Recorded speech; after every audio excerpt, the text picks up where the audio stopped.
the performance by Dr. John Chalberg, the author of the book, Rickey and Robinson. Judas Priest, you're looking at someone who finished all of his coursework for a degree from Ohio Wesleyan University in 3 years. Finished in the top 10% of his law school class at the University of Michigan. Players were overseas serving their country. A man with a vision that would change all their lives came to Brooklyn. His name, Branch Rickey. He had been a poor catcher for the St. Louis Cardinals and a mediocre manager. When he moved into the team's front office, he proved to be an administrative genius, and his Cardinals dominated the National League. Now he was determined to make the Dodgers perennial champions, whatever that required.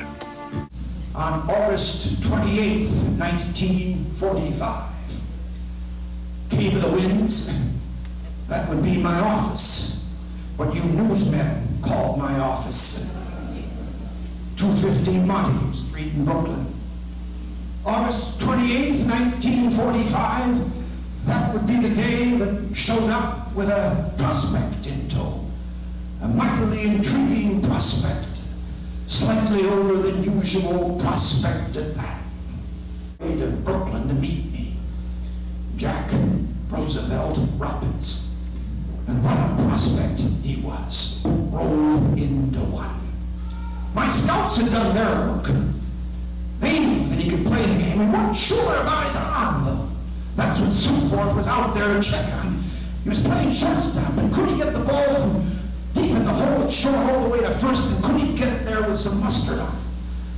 That's what Seaforth was to find out, but I had to do some scouting as well. Why was I interested in signing Robinson? You ever heard of Charles Thomas? Perhaps not. He was first baseman on my team at Ohio Wesleyan University. Takes me all the way back to 1903. You see, there weren't very many Negro students at Ohio Wesleyan, and Charles was one of them. He didn't want to be a major league player. He wanted to be a dentist.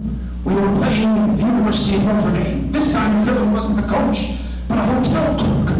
We checked into the hotel, and the clerk took one look at Charles and said, under no circumstances would he stay here. I said, under no circumstances would he stay anywhere else. Another argument ensued.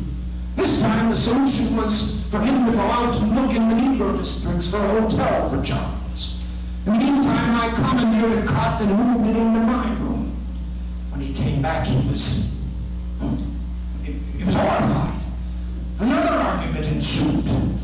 Sometimes, though, ladies and gentlemen, utter ignorance must be met by utter intransigence. And that's what happened. Charles stayed in my room. That night I called a meeting of all my players in our room, gathered them all around me. They all came around me except Charles. He sat off in the corner. I had the meeting anyway. And pretty soon I looked over and there was Charles. I could see tears welling up in his big staring eyes. Pretty soon his shoulders began to heave convulsively as he took one great hand in the other and rubbed them together, muttering to himself, black skin, if only I could rub it off. By sheer friction, he was trying to rub his skin off. What did I do? Well, Judas Priest, I was only 22 at the time. I told him to buck up and get over. What do you expect me to do? But I knew then that someday I would do something. I would do something to make up for the slights that the Charles Thomases of this world faced. I don't know if he was on my mind as I walked into my office, but I know he was on my mind at some point that day, August 28th. I'd like to paint the picture of my office for you for just a second. We don't have a desk. Behind my desk, pictures of my heroes. Not all of the baseball players. Pictures of Winston Churchill, Abraham Lincoln, people who've never seen a curveball, much less hit. You were brought here to play for the Brooklyn Dodgers, right here in Innisfield, a year in Montreal. Well, after another eternity, he stammered out, that's what I wanted to hear, but it's not all that I wanted to hear, ladies and gentlemen. My scouts had done their work. Now it was time for me to do some work. You see, I had to be sure that Robinson had a comprehensive understanding of the racial problem in this country. That it wasn't just a sense of his own personal grievances. I also wanted to find out how much he might be a victim of what I would call race adulation. Would he let the Negro community turn him into some sort of idol, weaken him in the process? And did he have moral courage? There are two kinds of courage, ladies and gentlemen, moral courage and physical courage. Ty Cobb had physical courage, but no moral courage. He was a horrible human being. We had to find out if Robinson had moral courage. And could he control his temper? That was our biggest concern next to that arm of his. Is the most democratic thing in the world. You don't know anything about the fellow's religion, what his father does, or how big he is. It's a democratic thing, I told him. But unfortunately, we had to deal with more than that. Could he take it? I kept asking him, can you take it? And not just for a week or two, Robinson, but can you take it for 3 years? Can you promise me that for 3 years you won't fight back? Before he could answer, I assumed a series of roles. I became a bench jockey, letting loose with every racial epithet I could think of. I became a runner heading down the second base, spikes high, coming out of that slide, yelling, "How do you like that, nigger boy?" I became a hotel clerk, denying him room service. Oh, wait, telling him he couldn't have dinner in the restaurant. Sports writers, badgering him about this and that. He still didn't answer me.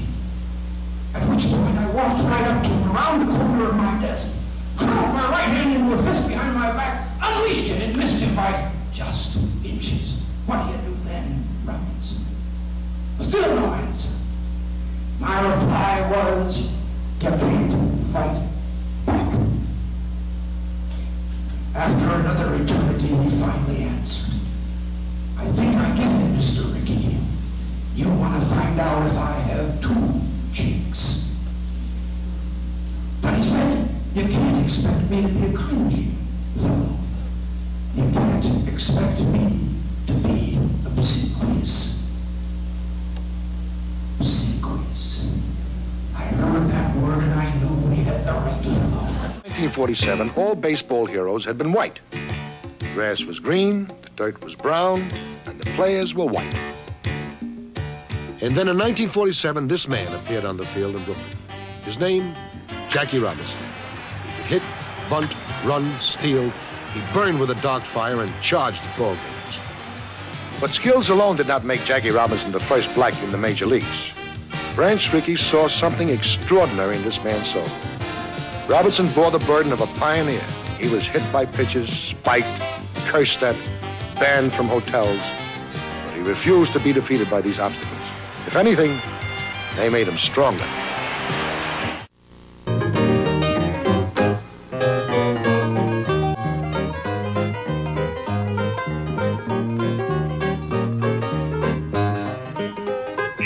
It is in our country.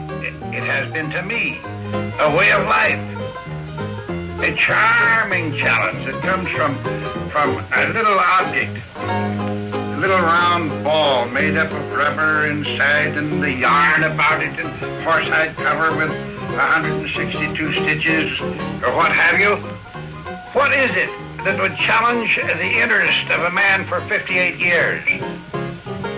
I tell you, it has blessed me. I bless it.